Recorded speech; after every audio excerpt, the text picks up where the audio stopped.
Your teenager used to walk into rooms already talking, no context, mid-sentence, holding a charger. They'd appear beside you holding an iPad at full brightness like a tiny sleep paralysis demon with a dream. You haven't seen that version of them in a while. Nobody killed the joy, it just stopped feeling safe to be seen trying. And once that happens, the passion doesn't disappear, it just goes somewhere you can't see. 5 ways a parent's love accidentally makes a teenager's passion feel like something they need to protect, including one that looks exactly like support that decide whether your teen grows up creating freely or only when nobody important is watching. 1. The moment your excitement become their pressure. Your teenager shows you something they made. A drawing, a song, a video they spent 6 hours editing, even though almost nobody's going to see it. At first, they're excited before you even say anything because your reaction matters to them in a way almost nothing else does, which is a horrifying amount of power to give a human who still types password 123 into Netflix. But slowly, something changes. Now, before they show you anything, they're already predicting your response. Whether you'll sound impressed enough, whether you'll ask why they stopped working on the other project, whether you'll bring up consistency again. Nothing says artistic freedom like hearing consistency from a man who still hasn't fixed the garage shelf since 2019. Teenagers can detect fake enthusiasm instantly. You hit one, "Wow, buddy, that's awesome," with the wrong tone, and trust evaporates into the ceiling. And once that starts happening, the thing quietly changes shape.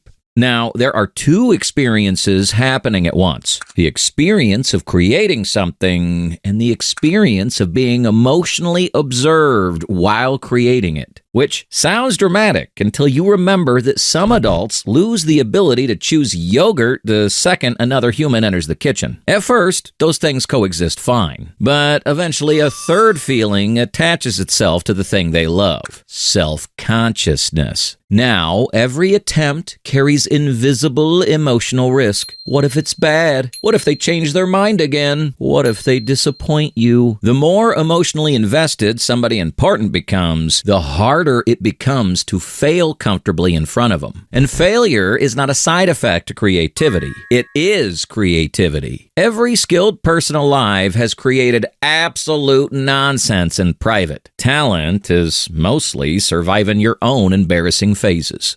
2. How loving support quietly becomes a 5-year development plan.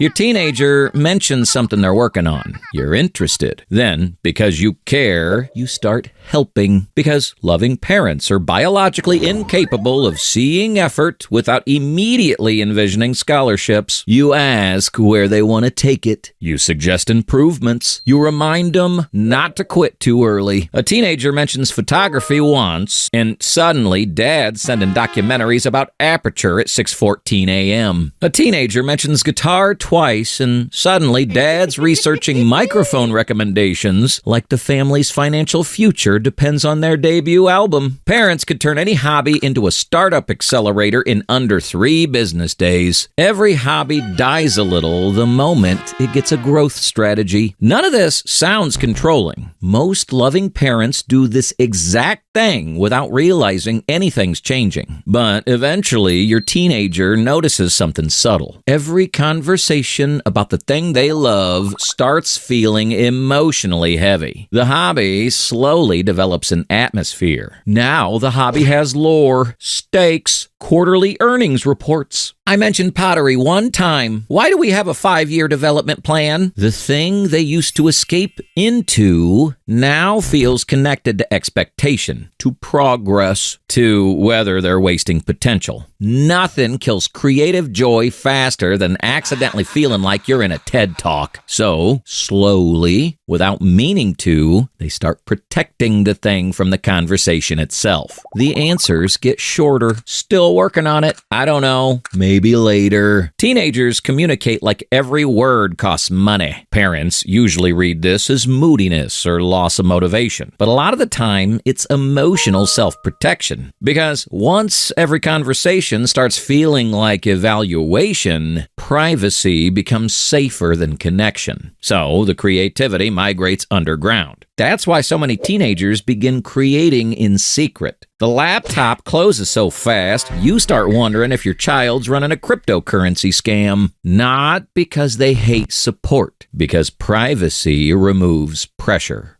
3. The guitar that nobody touches anymore. Parents often think quitting is sudden. For teenagers, it usually isn't. The emotional withdrawal happens first. They stop bringing it up. They stop showing you things. They stop talking excitedly about it. Then, eventually, the thing itself starts fading. Their body just hadn't informed the guitar yet. The guitar stays untouched longer. The uploads stop happening, like an abandoned amusement park full of unfinished versions of them. Little abandoned versions of who they thought they might become. The editing software opens once every 3 weeks, like a haunted Victorian music box. And what makes this confusing, what makes it genuinely painful, is that teenagers still love the thing while they're drifting away from it. They didn't lose passion. They lost emotional freedom around the passion. Now, every attempt feels pre-reviewed before it even exists. Now, the hobby feels like homework graded by the people they love. Now, the thing feels tangled together with pressure, identity, expectation, and the fear of disappointing somebody important. So, avoiding it starts feeling emotionally easier than continuing. From the outside, it looks like they lost interest. The deeper reality is this: the thing they loved stopped feeling safe.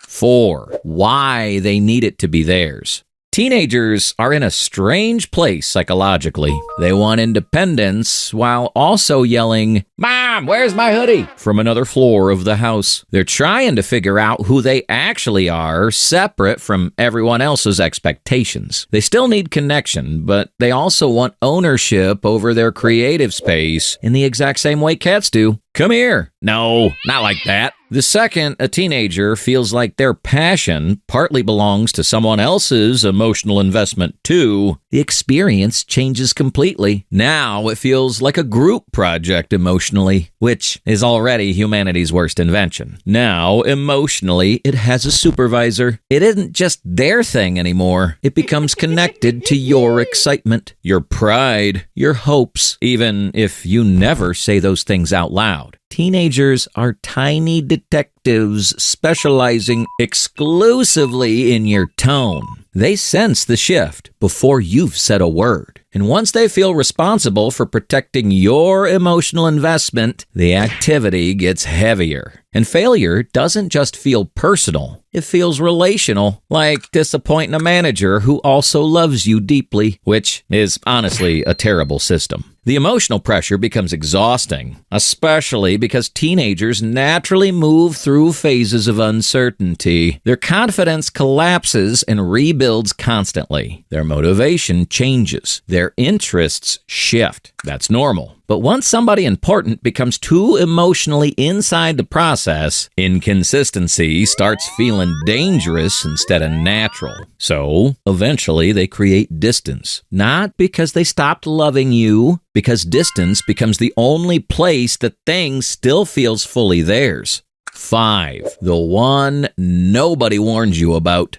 This is what makes the whole thing heartbreaking. The parent in this story is usually loving, supportive, present, emotionally hydrated at every recital, holding 17 tabs open about how to nurture talent. You believed in your teenager. You saw one decent sketch and immediately started mentally preparing an Oscar speech. Everything came from love. No parent wakes up intending to accidentally make digital art feel psychologically audited. But love can accidentally become overwhelming once it enters spaces teenagers still still need to own for themselves. Parents often don't realize how carefully teenagers monitor emotional reactions. The pause before you answer, the extra excitement when they succeed, the subtle energy shift when they lose interest. They sense it before you've processed it yourself. And eventually, some begin carrying not only their own relationship with the thing, but yours too. And once pressure enters the room, creativity usually leaves first. Then it arrived wearing supportive parent energy and carrying orange slices. And once that happens,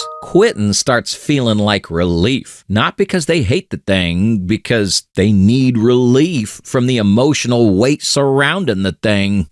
What gets it back? Your teenager doesn't need you to stop caring. They need you to care differently. I've caught myself doing this, asking too many questions, checking in when they hadn't asked me to, making my reaction part of the experience before they've decided whether they wanted me in it at all. It's not malicious. It's love moving slightly too fast. What they actually need? Space to disappear from it temporarily. Space to lose motivation for a while. Space to make terrible work, which they will.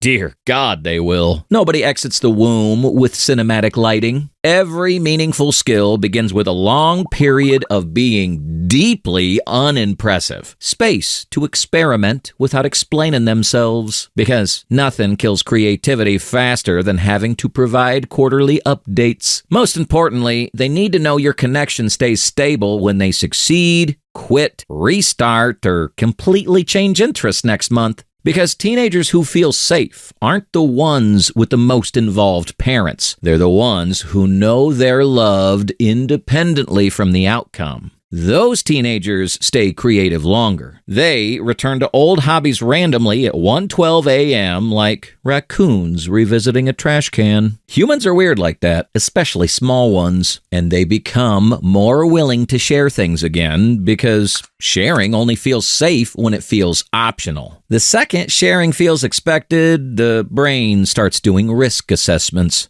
Not monitored, not loaded, optional. That's what teenagers are searching for.